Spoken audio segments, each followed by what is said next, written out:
Hi friends, welcome to our study classes. तो my dear friends, कैसा गया आज का एग्जाम? उम्मीद करते हैं बहुत बढ़िया गया होगा आज का एग्जाम। जो आपका फीडबैक हमें अब तक मिला है, बहुत ही अमेजिंग फीडबैक मिला है कि सर एग्जामिनेशन तो आज बहुत ही मजेदार हुआ। काफी सारे सवाल ऐसे थे जो कि हमने डायरेक्टली पढ़े हुए थे, या फिर जो हमने पढ़ा था उसे अप्लाई करने पे हम उन सवालों के आंसर तक पहुंच पा रहे थे।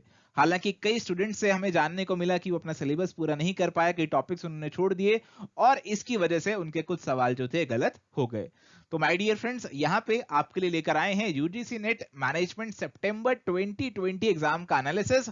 डिस्कस करेंगे कि एग्जामिनेशन कैसा था, किन टॉपिक्स पे सवाल पूछे गए पेपर 1 और पेपर 2 के अंदर, और क्या एक्सपेक्टेड कट ऑफ रह सकती है, कैसे आप आगे की प्रिपरेशन को स्ट्रेटेजाइज कर सकते हैं, क्या इंपॉर्टेंट लेसन हम आज के एग्जाम से ड्रॉ कर सकते हैं। ये सब बातें माय डियर फ्रेंड्स आज के इस छोटे से वीडियो में आपके साथ शेयर करेंगे। तो माय डियर फ्रेंड्स, आज का जो एग्जामिनेशन था वो केवल आपका एग्जामिनेशन नहीं था, हमारा भी एग्जामिनेशन था। आपके साथ साथ हमने भी ढेर सारी मेहनत करी थी आपके लिए कोर्सेज डिजाइन करने में, आपके लिए कंटेंट बनाने में, आपके लिए बहुत सारे एमसीक्यूज लेकर आने में। बहुत सारी मेहनत हमने भी करी थी और हमारा भी एग्जामिनेशन था। और आपके जब कमेंट्स आए, आपका जो फीडबैक आया, रिस्पॉन्स आया, बहुत ही अमेजिंग आया।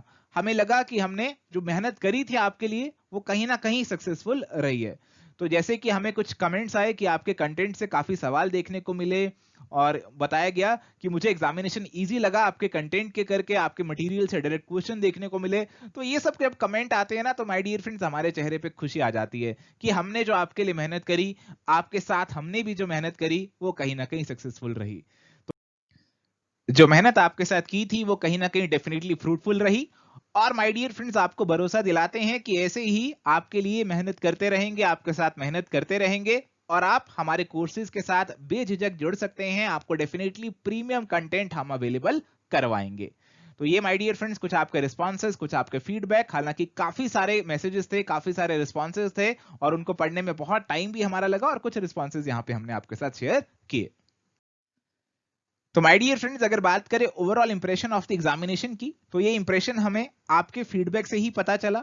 हमें पता चला कि जो एग्जामिनेशन था ना ही बहुत इजी था, ना ही बहुत हार्ड था। ओवरऑल जो एग्जामिनेशन था वो मॉडरेट लेवल का था। कुछ सवाल आसान थे, कुछ सवाल मुश्किल थे। ओवरऑल एग्जामिनेशन जो था वो हमारा नॉर्मल लेवल का था। और एग्जामिनेशन जो था, ये भी जानने को मिला कि अगर हम पिछले एग्जामिनेशन से कंपेयर करें तो कहीं ना कहीं हमारा जो एग्जामिनेशन का लेवल था वो इजी था। ऐसा हमें आपकी तरफ से फीडबैक मिला। तो हम कह सकते हैं कि एग्जामिनेशन का जो लेवल था वो हमारा मॉडरेट लेवल का था, और आसानी से एक अच्छा स्कोर इसमें लेकर आया जा सकता था अगर आपने अच्छे से सीरियसली अपनी तैयारी करी है। चलिए, तो माय डियर फ्रेंड्स, अगर बात करें कि किन टॉपिक से सवाल आज हमें देखने को मिले, तो पेपर 1 से हमें इन टॉपिक्स पे सवाल देखने को मिले। तो हमें जो आपका फीडबैक मिला कि सर इन टॉपिक से सवाल है, उनके बेसिस पे हम आपसे ये इंफॉर्मेशन शेयर कर रहे हैं। तो यूनिट 1 टीचिंग एप्टीट्यूड से हमें teaching evaluation, understanding the different levels in teaching, learner characteristics, blooms taxonomy और उसके अंदर affective domain, social learning, intrinsic motivation और सीबीसीएस, इन सब पे सवाल देखने को मिले। रिसर्च एप्टीट्यूड की अगर बात करें तो वहां पे ex post facto research, research techniques, techniques of sampling, research ethics की रेलेवेंस हमारे डिफरेंट स्टेप्स ऑफ रिसर्च में, hypothesis, qualitative research, sampling method which was to be identified based on the given case. ऐसे कुछ सवाल हमें देखने को मिले। और कॉम्प्रिहेंशन हमें बताया गया कि इजी से मॉडरेट लेवल का था। कम्युनिकेशन की बात करें तो वहां पे barriers in communication, direct communication और मास कम्युनिकेशन मीडिया पे सवाल देखने को मिले। मैथमेटिकल रीजनिंग और एप्टीट्यूड की बात करें तो वहां पे सिंपल और कंपाउंड इंटरेस्ट, देखिए हर बार इस पे सवाल पूछा जा रहा है, हर शिफ्ट में पूछा जा रहा है, और इस शिफ्ट में भी पूछा गया। और ये स्टेटमेंट बेस्ड कुछ सवाल हमें देखने को मिला। कईयों ने बोला कि स्टेटमेंट बेस्ड था, कईयों ने बोला असर्शन रीजनिंग का सवाल था। कैलकुलेशन ऑफ एवरेजेस पे सवाल था, अल्फाबेट सीरीज पे, नेचुरल नंबर, होल नंबर और इंटीजर पे सवाल था। तो यहाँ पे बहुत बेसिक मैथ्स पे भी सवाल पूछ रहे हैं। नंबर्स को उनके स्क्वायर रूट के साथ मैच करना था। तो बहुत बेसिक बेसिक सवाल भी हमें यहाँ पे आज देखने को मिले। इसके अलावा लॉजिकल रीजनिंग में हमें फैलेसी पे सवाल देखने को मिले। इंडियन लॉजिक पे मैच द फॉलोइंग, जिसमें कुछ ऐसी टर्म्स जो है आपको दे रखी थी और आपको उन्हें मैच करना था। डाटा इंटरप्रिटेशन बताया गया जी बेस्ड ऑन परसेंटेज और रेशियो था। इंफॉर्मेशन एंड कम्युनिकेशन टेक्नोलॉजी की बात करें तो वहां पे primary and secondary memory, operating system, web browser, इन पे कुछ मैच द फॉलोइंग का सवाल था। सुपर कंप्यूटर से जुड़ा कुछ सवाल था। एएलयू और यूपीएस की फुल फॉर्म भी आपसे पूछी गई थी। पीपल डेवलपमेंट एंड एनवायरनमेंट की बात करें तो मिलेनियम डेवलपमेंट गोल्स पे वर्ल्ड की प्रोग्रेस के ऊपर सवाल था। वॉलेटाइल ऑर्गेनिक कंपाउंड्स पे सवाल था। नॉइस पोल्यूशन में डिफरेंट परमिसिबल लेवल्स जो हैं उन पे सवाल था। एनवायरमेंटल कन्वेंशंस पे था। कार्बन नाइट्रोजन एमिशंस पे सवाल था। क्लाइमेट चेंज और ग्राउंड वाटर पोल्यूशन पे सवाल देखने को मिले। हायर एजुकेशन सिस्टम की अगर हम बात करें तो यूजीसी पे सवाल थे और एक बहुत ही इंटरेस्टिंग सवाल था कि वज्रयाना बुद्धिज्म जो है वो कौन सी एंशिएंट यूनिवर्सिटी से एसोसिएटेड है। तो यहाँ पे my dear friends ancient higher education system हमारे लिए काफी ज्यादा इंपॉर्टेंट है क्योंकि पिछली सभी शिफ्ट्स में यहां से सवाल देखने को हमें मिल रहे हैं। तो इस टॉपिक को आप डेफिनेटली अच्छे से कवर अप कीजिएगा। यूनिवर्सिटी के गवर्नेंस स्ट्रक्चर पे सवाल था कि कौन यहाँ पे यूनिवर्सिटी का करिकुलम जो है वो डिजाइन करता है। तो बेसिक सवाल भी यहाँ पे हमें देखने को मिले। तो आ जाते हैं जी हमारे पेपर टू मैनेजमेंट की तरफ। तो वहां पे यूनिट 1 हमारा जो है वहां से कॉर्पोरेट गवर्नेंस के प्रिंसिपल्स, मैनेजमेंट थ्योरीज की एवोल्यूशन, इन पे सवाल देखने को मिले। Unit 2 OB and introduction to HRM, इसमें से हमें ग्रुप फॉर्मेशन की स्टेजेस पे, ट्रांजैक्शनल एनालिसिस पे, कॉम्प्रिहेंशन पैसेज भी देखने को मिला कंपनसेशन मैनेजमेंट के ऊपर। हालांकि क्वेश्चन से कोई खास लिंकेज नहीं थी कॉम्प्रिहेंशन की, बट हमें एक पैसेज दे रखा था और उसके ऊपर हमें कुछ सवाल दे रखे थे। और थर्ड यूनिट की बात करें तो वहां पे balance score card, career planning and growth, settlement of industrial disputes, trade union acts, strategic HRM, तो यहां से सवाल देखने को मिले। हमें बताया गया जी ज्यादा से ज्यादा सवाल जो थे वो सिलेबस के, अब ओवरव्यू लेंगे, उन टॉपिक्स का मतलब समझेंगे तो काफी सारे सवाल आपके वहां से निकल रहे। तो जो सिलेबस में डायरेक्ट टर्म्स जो मेंशन्ड है उनसे ही डायरेक्टली आपसे सवाल पूछे जा रहे थे। फाइनेंशियल एंड मैनेजमेंट अकाउंटिंग की बात करें तो वहां से रेशियो एनालिसिस में करंट रेशियो और क्यू रेशियो पे सवाल था। क्यू रेशियो हमने क्लास में डिस्कस कर रखी है जो भी हमारे पेड कोर्सेज के स्टूडेंट्स हैं। एफिशिएंसी रेशियो पे सवाल था। Accounting standards and Ind AS पे सवाल था। Concepts of business entity, going concern, conservatism, packing order theory जो कि कैपिटल स्ट्रक्चर से जुड़ी है उस पे सवाल था। फाइनेंशियल मैनेजमेंट की बात करें तो रिस्क रिटर्न एनालिसिस पे कुछ सवाल था। क्रेडिट पॉलिसी पे, आईआरआर और एनपीवी में कब डाइवर्जेंसीज आ जाते हैं उस पे सवाल देखने को मिला। इन्वेंट्री मैनेजमेंट पे, इन्फ्लेशन का लिंकेज इंटरेस्ट रेट्स के साथ and their relation with the exchange rates, international arbitrage से जुड़ा सवाल था। Interest rate parity, international Fisher effect, यहां से कुछ सवाल हमें ऐसा कुछ देखने को मिला।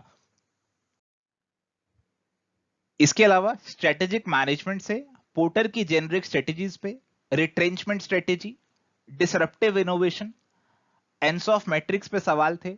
मार्केटिंग में 4 P's पे, प्रमोशन पे, कॉस्ट प्लस प्राइसिंग पे, मार्केट सेगमेंटेशन पे और टारगेट मार्केटिंग पे सवाल देखने को मिले। इसके अलावा मार्केटिंग पे कॉम्प्रिहेंशन पैसेज भी देखने को मिला। तो कुल मिला के आज आपके पास 3 कॉम्प्रिहेंशन पैसेज थे, एक पेपर 1 में, 2 पेपर 2 में। कंज्यूमर बाइंग डिसीजन का जो प्रोसेस है उस पे सवाल था। ब्रांड एक्सटेंशन पे सवाल था। सीआरएम और वीएमएस, वर्टिकल मार्केटिंग सिस्टम, इस पे भी सवाल देखने को मिला। इसके अलावा यूनिट 8 की बात करें तो वहां पे प्रॉपर्टीज ऑफ मीन पे सवाल देखने को मिला और साथ ही स्टैटिस्टिक्स के कुछ और सवाल भी थे जैसे रिग्रेशन पे, percentile, range, coefficient of variation, mean deviation, collection of primary data, quota sampling, यहां से कुछ सवाल थे। प्रोडक्शन मैनेजमेंट के अंदर आपके 6 सिग्मा, DMAIC और आपका प्लांट लेआउट ऑटोमोबाइल सेक्टर के अंदर कैसा होता है। इकोनॉमिक ऑर्डर क्वांटिटी पे न्यूमेरिकल पूछा गया था। इंटरनेशनल बिजनेस की बात करें तो यहाँ पे different levels of economic integration पे सवाल था। लियोंटिफ पैराडॉक्स पूछा गया था। डॉक्यूमेंट्स क्या रिक्वायर्ड होते हैं शिपिंग के लिए, एक्सपोर्टिंग के लिए, उस पे सवाल था। करंट फॉरेन ट्रेड पॉलिसी 2015 से 20 वाली जो चल रही है उसका पीरियड पूछा था। Doha round, Uruguay round, Bretton Woods conference, इन पे कुछ मैच द फॉलोइंग करके सवाल था। और इंफॉर्मेशन टेक्नोलॉजी में जो सवाल हमें पता चला वो था examples of artificial intelligence. Entrepreneurship की अगर हम बात करें तो वहां से बिजनेस प्लान की feasibility, different definitions of entrepreneurship by different authors, इन पे कुछ मैच द फॉलोइंग सवाल था। सिक इंडस्ट्री की डेफिनेशन पे सवाल था और एमएसएमई एक्ट कौन से ईयर में पास हुआ, ऐसा भी सवाल हमें देखने को मिला। तो ये सब सवाल आज हमें देखने को मिले। तो काफी मिक्स सवाल थे। चलिए बात कर लेते हैं एक्सपेक्टेड कट ऑफ की। आप सभी के माइंड में ये सवाल होता है कि सर एक्सपेक्टेड कट ऑफ क्या जाएगी, आप बता दीजिए कि हमारा एग्जाम क्लियर होगा या नहीं होगा। तो माय डियर फ्रेंड्स, हमारे लिए बताना बहुत मुश्किल होता है कि एग्जैक्ट कट ऑफ क्या जाएगी, बट हम आपको आइडिया दे सकते हैं। आइडिया कैसे देते हैं? आइडिया देते हैं on the basis of the cut off जो हमारी प्रीवियस ईयर्स में रही है, प्रीवियस अटेम्प्ट्स में रही है।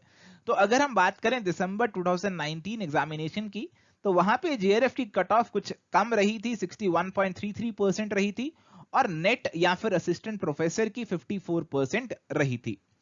अगर बात करें जून 2019 की, तो वहां पे जनरल कैटेगरी की जेआरएफ की कट ऑफ 68% रही थी, और आपकी असिस्टेंट प्रोफेसर या फिर नेट की कट ऑफ जो है वो 60% रही थी। अब इस एग्जामिनेशन की बात करें तो जो हमें फीडबैक मिला, हमें उससे ये अंदाजा हुआ कि पिछली बार से इस बार का एग्जामिनेशन बच्चों को आसान लगा, इजी लगा। और अगर हम कंपेयर करें कि पिछली बार की कट ऑफ से इस बार की कट ऑफ क्या जा सकती है, तो डेफिनेटली देखने को लग रहा है, मतलब हमें समझ में जो आ रहा है उसके अकॉर्डिंग कट ऑफ ज्यादा जा सकती है, कट ऑफ कम नहीं, कट ऑफ ज्यादा जा सकती है। तो यहां पे अगर आपको बेस बनाना है तो मैं कहूंगा आप जून 2019 की जो कट ऑफ है 68% और 60% की, इसे बेस बनाइए। अगर आप इस कट ऑफ को क्रॉस कर रहे हैं तो माय डियर फ्रेंड्स आपके काफी अच्छे चांसेस हैं एग्जाम को क्रैक करने के। आप इस दिसंबर 2019 वाली कट ऑफ को बेस मत बनाइए अगर आप श्योरिटी से अपना रिजल्ट प्रेडिक्ट करना चाहते हैं। हालांकि हो सकता है कि कट ऑफ इन दोनों के बीच में भी कहीं हमें देखने को मिले। एग्जैक्ट कट ऑफ क्या रहेगी वो तो हमें एनटीए ही बताएगा, और उसमें अभी टाइम है। चलिए जी, तो माय डियर फ्रेंड्स आज एग्जामिनेशन जो हुआ उससे क्या लेसन्स हम ड्रॉ कर सकते हैं। देखिए लेसन्स ड्रॉ करना बहुत जरूरी है ताकि अगली बार अगर हम तैयारी करें तो इन चीजों को ध्यान में रख के करें। सबसे इंपॉर्टेंट लेसन जो इस बार भी हमें देखने को मिला, पिछले कुछ अटेम्प्ट से देखने को मिल रहा है कि कुछ डायरेक्ट क्वेश्चंस तो थे, यहां वहां कुछ डायरेक्ट क्वेश्चन तो थे, बट ज्यादातर सवाल जो थे वो कंसेप्चुअल थे, इनडायरेक्ट थे। बताया गया कि स्टेटमेंट थोड़ी बड़ी थी, कंसेप्चुअल सवाल आपको पूछे जा रहे। तो यहां पे आपको कंसेप्ट को समझना था और उस कंसेप्ट को अप्लाई करना था। अगर आपको कंसेप्ट 100% क्लियर है तभी आप उसको अप्लाई करके आंसर तक पहुंच सकते थे। अगर आपको आधी अधूरी नॉलेज है, आपने केवल कुछ रट्टे लगाए हैं, तो उससे आंसर पे पहुंचना बहुत मुश्किल था।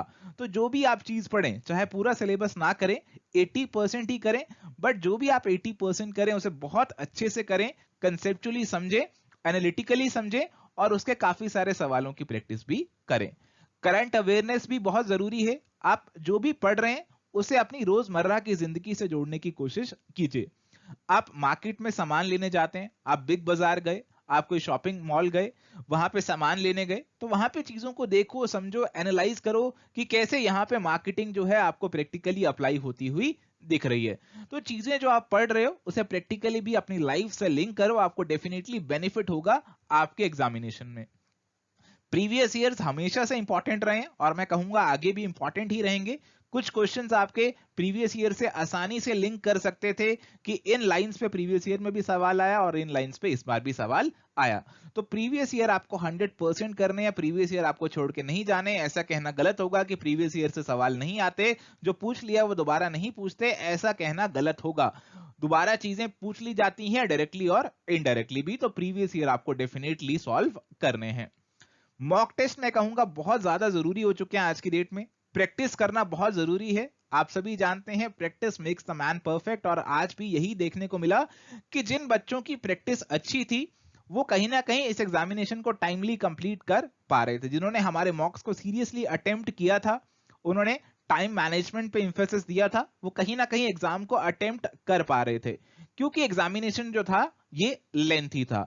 जो स्टेटमेंट्स आपको देखने को मिल रही थी, जो सवाल देखने को मिल रहे थे, वो थोड़े बड़े बड़े सवाल थे, पढ़ने में टाइम लग रहा था, उन्हें एनालाइज करने में टाइम लग रहा था। तो आपको माय डियर फ्रेंड्स अपने दिमाग को तेज बनाना है और उसके लिए प्रैक्टिस बहुत जरूरी है कि कैसे लिमिटेड समय में आप अपने एग्जामिनेशन को पूरा कर लें। अगर आपको चीजें आती हैं बट आप उन चीजों को एग्जामिनेशन में अटेम्प्ट नहीं कर पाए, तो माय डियर फ्रेंड्स ये एक चिंता का विषय है और आपको इस पे जरूर काम करना चाहिए। टाइम मैनेजमेंट बहुत ज्यादा क्रूशियल है। जिन्होंने भी आज एग्जाम दिया उन सभी को यह समझ में आ गया होगा। चलिए तो अब बात करते हैं कि आपको अब क्या करना चाहिए, आपका अब क्या टारगेट होना चाहिए, आपकी अब क्या स्ट्रेटेजी होनी चाहिए। तो यहाँ पे माय डियर फ्रेंड्स अभी तो हमारा जून 2020 का जो एग्जामिनेशन है सितंबर में हो रहा था, अक्टूबर में भी होगा, नवंबर तक भी जाएगा, तो रिजल्ट में थोड़ा सा टाइम तो है, आपके पास टाइम है अभी यहाँ पे। अगर आप जेआरएफ एक्सपेक्ट कर रहे हैं तो आप अपने रिजल्ट के लिए वेट कर सकते हैं, फ्यूचर अपॉर्चुनिटीज को एक्सप्लोर कर सकते हैं। अगर आप एक्सपेक्ट कर रहे हैं कि जेआरएफ नहीं होगा, मेरा नेट हो जाएगा, और अगर आप जेआरएफ के लिए एस्पायर करते हैं, जेआरएफ अटेन करना चाहते हैं, तो माय डियर फ्रेंड्स आपको एनालाइज करना होगा कि आपने कहां गलतियां करी और कहां आप उन्हें इंप्रूव कर सकते हैं, और उसी के अकॉर्डिंग आपको अपनी प्रिपरेशन स्टार्ट करनी चाहिए। अगर आपकी नेट को लेकर भी अनसर्टेनिटी है कि होगा कि नहीं होगा, तो माय डियर फ्रेंड्स आपको अगेन एनालाइज करने की जरूरत है कि कहां आज हमने गलतियां करी, कहां आज आपने गलतियां करी, और उन गलतियों को कैसे सुधारा जा सकता है। क्या आपके कंसेप्ट वीक थे? क्या आप कंसेप्ट को अप्लाई नहीं कर पा रहे थे? क्या आप अपने टाइम को मैनेज नहीं कर पा रहे थे? कहां आप चूक रहे थे? ये आपको माय डियर फ्रेंड्स आज डिटरमाइन करना है, और उसी के अकॉर्डिंग अपनी आगे की स्ट्रेटेजी आपको बनानी है। चलिए तो बात करते हैं कि कैसे एवर स्टडी क्लासेस, मैं और मेरी टीम आपकी मदद कर सकते हैं आपके एग्जामिनेशन को क्रैक करने में, आपके गोल को अचीव करने में। तो माय डियर फ्रेंड्स हमारे पास आपके लिए फ्री और पेड कोर्सेज दोनों अवेलेबल हैं।